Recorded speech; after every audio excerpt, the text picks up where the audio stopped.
একটি শান্ত গ্রামের পাশেই ছিল একটি নীলচে হ্রদ।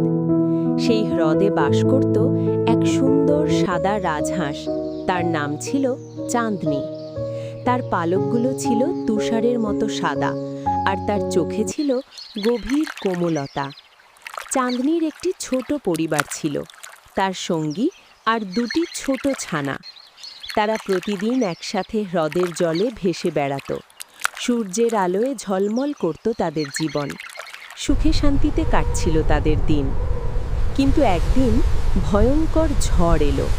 আকাশ কালো হয়ে গেল, বাতাস গর্জে উঠল, আর হ্রদের জল উত্তাল হয়ে উঠল। সেই ঝড়ের মাঝে চাঁদনি তার ছানাদের বাঁচাতে চেষ্টা করছিল, কিন্তু হঠাৎ একটি বিশাল ঢেউ এসে তাদের আলাদা করে দিল। ঝড় থামার পর চাঁদনি একা হয়ে গেল। সে চারদিকে খুঁজতে লাগল, ডাকতে লাগল তার ছানাদের নাম ধরে, কিন্তু কোনো সাড়া পেল না।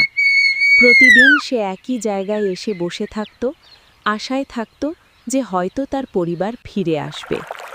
দিন কেটে গেল, মাস কেটে গেল। চাঁদনির চোখের উজ্জ্বলতা ম্লান হয়ে গেল।